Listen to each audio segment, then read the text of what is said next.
গাজায় ইসরায়েলি আগ্রাসনের বিরুদ্ধে ক্ষোভ প্রকাশ করতে উত্তর ভারতের কিছু অংশের দোকানদাররা ইসরায়েল ও মার্কিন সংস্থাগুলির তৈরি পণ্য বয়কটের সিদ্ধান্ত নিয়েছে। একই সাথে সারা দেশে মিছিল ও সমাবেশ থেকে পণ্য বয়কটের ডাক দেওয়া হয়।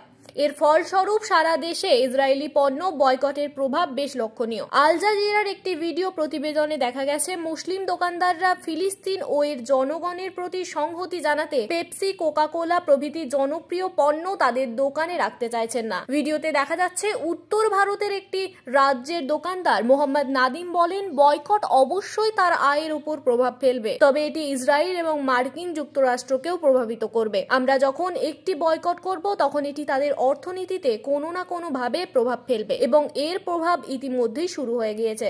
অনেক স্থানীয় মানুষ ইসরায়েলি ও মার্কিন পণ্য না কেনার সিদ্ধান্ত নিয়েছে। ভিডিওতে 9 বছর বয়সী একটি ছেলেকেও দেখা যাচ্ছে। সে আল জাজিরাকে দেওয়া সাক্ষাৎকারে স্পষ্ট জানায় সে আর কোনো যুদ্ধ চায় না। গাজায় গণহত্যার কথা শোনার পর আমি এসব পণ্য কেনা বন্ধ করে দিয়েছি। তারা যে অর্থ উপার্জন করছে তা ইসরায়েলি সরকারকে সাহায্য করার জন্য ব্যবহৃত হয়, তাই আমি তাদের পণ্য না কেনার সিদ্ধান্ত নিয়েছি। দোকানদার আরো জানান যে পরিবর্তন বোঝা যাচ্ছে, গ্রাহকরা স্বেচ্ছায় নিষিদ্ধ পণ্যগুলি না কিনে অন্য পণ্য খুঁজছে। আগে ইসরায়েলি পণ্যের চাহিদা ছিল, তা প্রায় উধাও হয়ে গিয়েছে। ফিলিস্তিনের গাজায় গত 7 অক্টোবর থেকে হামাস ইসরায়েলের ওপর হামলা চালানোর পর থেকে হাজার হাজার মানুষ নিহত হয়েছে, যাদের বেশিরভাগই শিশু। এ পর্যন্ত 12,000-এরও বেশি মানুষ মারা গেছে এবং লাখো লাখো মানুষ আহত হয়েছে। মুক্ত ফিলিস্তিনের পক্ষে ব্যাপক সমর্থন থাকলেও বিজেপি সরকার ফিলিস্তিনপন্থী বিক্ষোভ দমন করেছে।